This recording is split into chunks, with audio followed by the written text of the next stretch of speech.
All right, we move on now. Memphis and Temple. Next game, we've got Memphis, 11.5-point road favorite, 61 the total in this game. I faded Memphis last week. I'm actually looking toward fading Memphis again here with Temple, believe it or not. Yeah, I mean, Temple's got issues. Temple's not a great football team by any stretch of the imagination. But the more I look at what we've seen out of this Temple team this year, the Rutgers game was ugly, but that was all turnover influenced.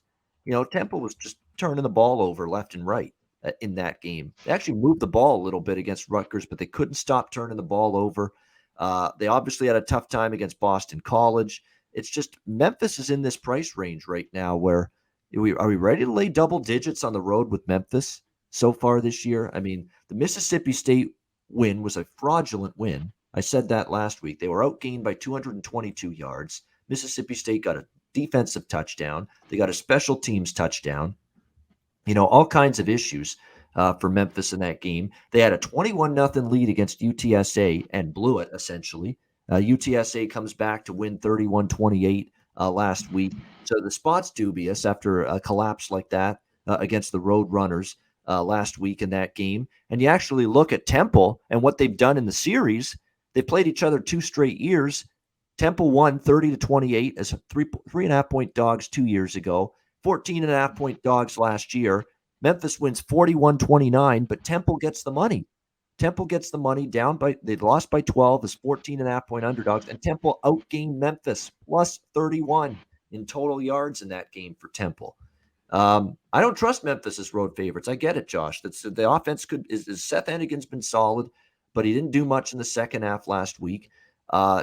Temple to me and the series history is all Temple, in this matchup. It is all, Temple's covered every recent head-to-head meeting going back almost 10 years against this Memphis team. And I kind of like what I'm seeing from the Georgia transfer, DeJuan Mathis at quarterback for Temple. I'm not saying he's great, but he's dual threat. He can move around. I still don't think much of Memphis's defense, to be honest with you. I don't think much of Memphis in terms of their program trajectory, to be honest with you, post Mike Norvell.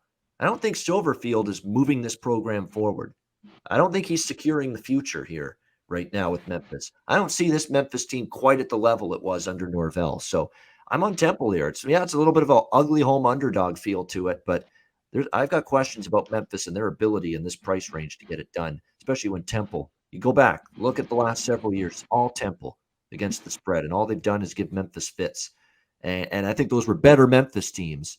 Paxton Lynch Memphis teams, Brady White Memphis teams, better Memphis teams than this year's team that Temple took to the wire. Yeah, give me the home dog here. What do you think, Conor Mack?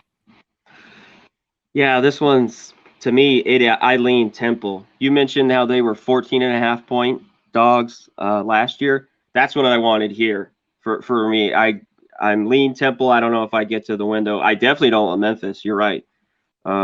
Laying this here at all. I think Temple can cover. They're moving the ball like you talked about. I mean, they were horrific last year. The defense is still bad. Memphis will score on them, but I think Temple can score on Memphis.